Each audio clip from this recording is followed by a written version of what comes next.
ये कहानी death metal legends of dark night comic की है। कहानी की शुरुआत होती है जिसमें हम देखते हैं कि एल्फ्रेड थेडियस क्रेन पेनीवर्थ जो कि ब्रूस वेन का बटलर रहता है, वेन मैनर में घायल, एक हाथ में बंदूक और दूसरे में अपने मास्टर का मेडिकल रिकॉर्डर में रिकॉर्ड करते बताते रहता है कि वो कभी सपने में भी नहीं सोचा होगा कि वेन मैनर जो कई सालों से उसका घर रहता है वो आज एक जंग का मैदान बन जाएगा, वो भी खून से रंगा लाल। वो बताते रहता है कि ये सब उसकी आंखों के सामने हुआ, पर वो नजरअंदाज करता गया हर एक गलती, हर एक संकेत, क्योंकि पुत्र मोह ने उसकी आंखों पे पट्टी बांध दी थी। ब्रूस वेन था तो उसके भी बच्चे जैसा ही, तो इस जंग का सबसे बड़ा दुश्मन वो खुद ही है।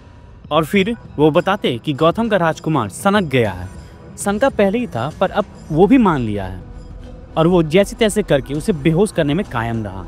और अगर ऐसा कुछ होता है कि वो जिंदा नहीं बच पाता है तो इसीलिए वो ये सब रिकॉर्ड कर रहा है ताकि सबको पता चले कि भोली भाली सूरत वाला ये बच्चा नहीं, एक शैतान है। और फिर एल्फ्रेड बताता है कि छोटे से ही वो शैतान था, बस उसी का दिल ये बात मानने को राजी नहीं था। उसे लगता था कि ये उम्र है उसकी, धीरे धीरे बड़ा होगा तो सही गलत का समझ आएगा, तब सुधर जाएगा। पर उसे दूसरे को तकलीफ देकर मजा आता था और ये सब खुराफाती करने के बाद बहाना भी एक नंबर दिया था। एक्टर को क्लास लेनी चाहिए इससे। लोगों के सामने शुद्ध शरीफ बनने का मुखौटा लगाए रहता, लेकिन उसका तो सच्चा चेहरा तो मैं ही था जो उसकी हर एक कुकर्म को ढकते गया। लेकिन एक दिन मैं भी उग गया। मैंने सोचा कि आज उसके माँ बाप को सब बता दूंगा, इलाज चलेगा तो सही हो जाएगा। एक रात वो सब मूवी देखने गए। एल्फ्रेड वहीं सिनेमा हॉल के सामने अपनी गाड़ी लगाए उनका इंतजार कर रहा होता है कि तभी वहीं पुलिस वाला उसे बताता है कि पार्किंग जोन नहीं है, अच्छा होगा कि अपनी गाड़ी वहां से हटा ले। एल्फ्रेड इस पे बताता है कि मूवी खत्म ही हो गई है, बस 5 मिनट में वेन आ जाएंगे तो वो चला जाएगा। पुलिस वाला उसकी एक भी बात सुनने को राजी नहीं रहता और बताता है कि नियम कानून सबके लिए बराबर है, भले ही वो वेन्स हो या कोई भी। इसी वजह से एल्फ्रेड को अपनी गाड़ी कहीं और लगानी पड़ती है। बस उसी वक्त वेन परिवार मूवी देखकर बाहर आते हैं। बाहर आते ही मार्था पूछती है कि गाड़ी कहाँ। इस पर थॉमस वेन बताते हैं कि पुलिस सब गाड़ी दूसरी तरफ लगवाए हैं। वो दोनों को मूवी काफी अच्छी लगी, लेकिन ब्रूस उनके बेटे का अलग ख्याल था। वो गुस्साते बताता है कि अगर उसे पता होता कि मुगल आजम के जमाने की मूवी थी तो वो कभी नहीं आता। सब कितना नकली लग रहा था।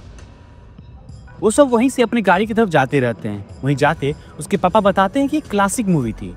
ब्रूस चिढ़ते, हाँ क्लासिक होगी पर बकवास थी। दोनों बाप बेटे के बीच बहस देखकर मार्था दोनों को चुप रहने बोलती है। इतने में ही सामने एक गुंडा उन सब पे बंदूक ताने उन्हें बोलता है कि अपना सारा पैसा, गहने, सब कीमती चीज उसे आराम से देकर अपने घर जाए।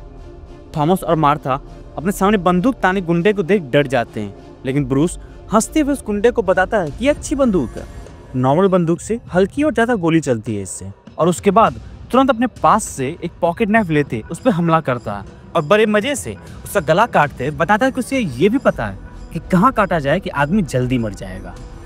उस गुंडे को मारते ब्रूस की आंखों में एक अलग ही चमक थी, अलग किस्म की संतुष्टि। वो गुंडा वहीं मर जाता है। तब ब्रूस उसका बंदूक ले लेता है।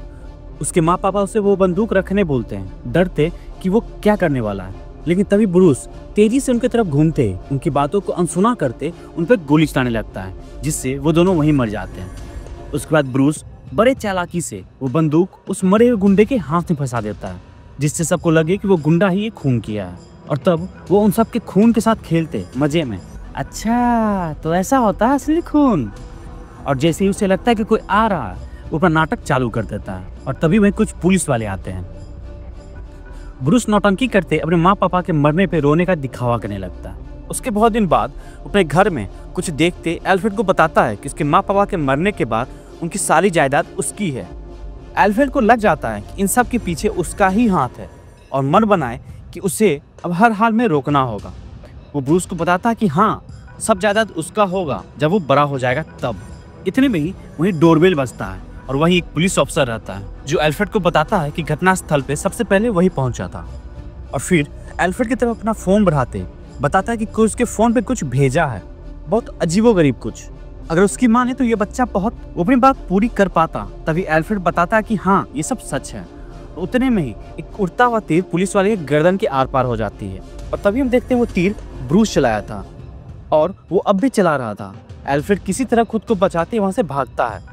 बोले तो एल्फ्रेड पहले से इसके लिए तैयार था। वैसे उन दोनों का चूहा बिल्ली का खेल घंटों चला और अंत में एल्फ्रेड उससे अपने बेहोशी वाले बंदूक से कुछ गोली मारता है, जिससे वह कुछ समय के लिए बेहोश हो जाता है। फ्लैशबैक खत्म।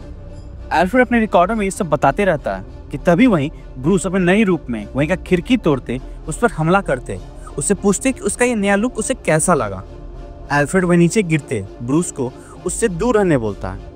ब्रूस उसकी बातों को इग्नोर करते उसका शुक्रिया अदा करता है और फिर वहीं एक मूर्ति का सर लिए उससे एल्फ्रेड का सर कुचल उसे वहीं मार देता है। इसी के साथ ही कहानी खत्म। तो दोस्तों, आपको ये कहानी कैसी लगी हमें कमेंट सेक्शन में जरूर बताएं और चैनल को शेयर सब्सक्राइब करना ना भूलें। शुक्रिया।